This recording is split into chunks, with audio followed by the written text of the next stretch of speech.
Today, the US Military Rifle channel brings you the latest news from Ukraine. A new chilling video shows how a Ukrainian drone flying directly into the open command hatch of one Russia's main battle tanks before exploding and, apparently, setting off the ammo inside. It's the latest example of how operators on Ukraine's sides are flying unmanned aerial vehicles with astonishing precision and lethality, destroying everything from individual soldiers to expensive, high-value targets like top tanks.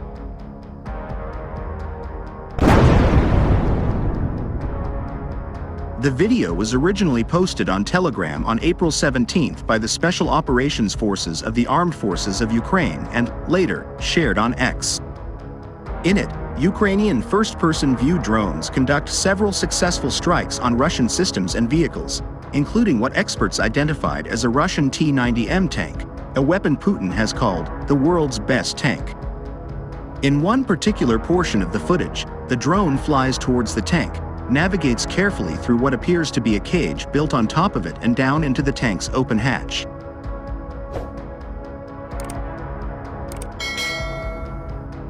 The footage then cuts to a surveillance drone's perspective of an explosion inside the tank from a likely ammunition cook-off.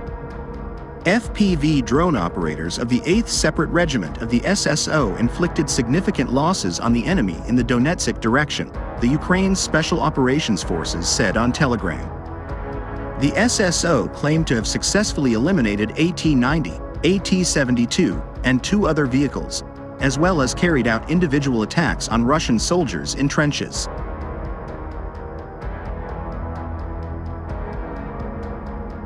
These kinds of high-precision kills are not new for Ukraine, and back in November 2023, a Ukrainian service member from the UAV unit known as the Magyar Birds with the 59th Motorized Brigade shared footage of a number of exploding FPV drones flying into the open hatches of Russian vehicles.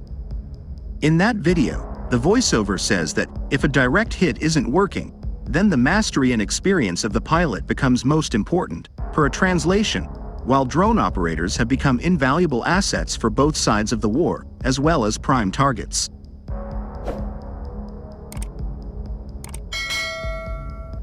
In some cases, operators have been documented using their drones to target each other, hoping to take out their enemies' capabilities for flying the UAVs that have dramatically complicated battlefield maneuver and combat operations, and the recent attack on the apparent T-90M is another notable loss for the Russian army.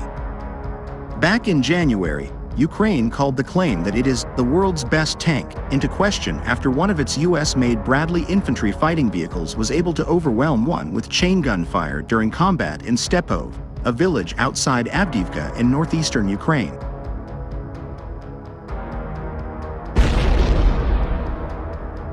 In the video footage from the battle, the Bradley can be seen engaging in an intense fight with the T-90M, wrecking it with fire from its M242 25mm Bushmaster chain gun.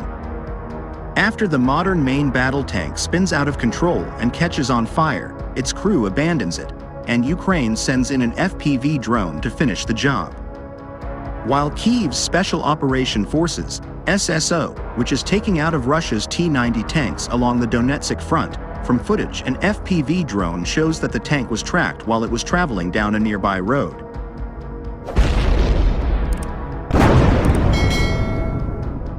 The attack caused the tank to burst into flames, and later footage shows Russian soldiers moving out of the damaged T-90 to a different armored vehicle.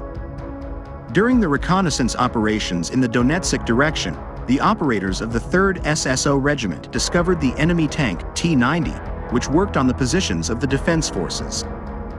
With the help of an FPV drone, the operators of the Medoid tactical group hit the target. The tank was immobilized. The commander and gunner were wounded. The videos come as Russia has held the momentum along the front lines against Ukraine for much of this year, SSO added.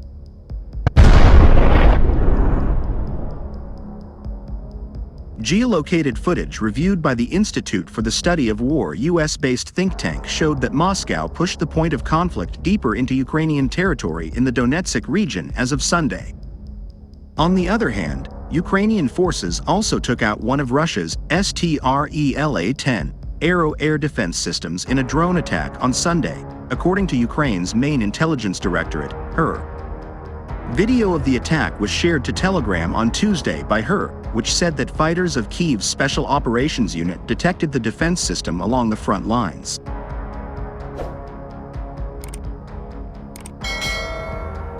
The roughly 30-second footage shows the moment that Ukraine's first-person view FPV drones struck the system, which went up in smoke after getting struck. On this day, the enemy anti-aircraft guns were just celebrating the Day of the Air Defense Forces of Russia, so they received a proper greeting, her wrote in the Telegram post, referring to Russia's Air Defense Forces Day, celebrated on the second Sunday of April.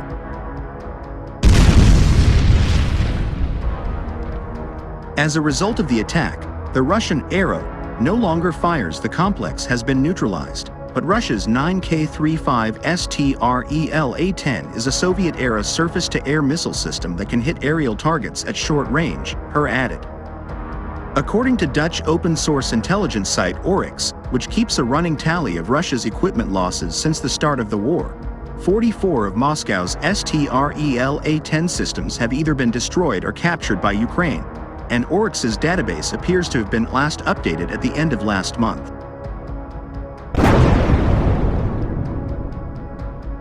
Meanwhile, Ukrainian soldiers were outnumbered and outgunned by a ratio of 6-to-1, but despite this, Russians were suffering staggering losses: 570 tanks, 1,430 armored vehicles, and 1,680 artillery systems in the last 2 months alone, thanks to changes in tactics that optimized available resources.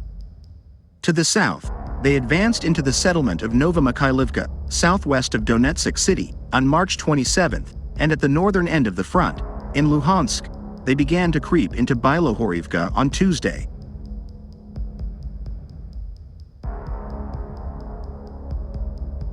Russian Defense Minister Sergei Shoigu boasted in a Tuesday conference call with military personnel that Russian forces had gained 403 square kilometers since the beginning of the year. The Institute for the Study of War, a Washington-based think tank, put the figure at 305 square kilometers since January 1st, and a total of 505 square kilometers, 5 times the size of Paris since Russian forces went on the offensive in October.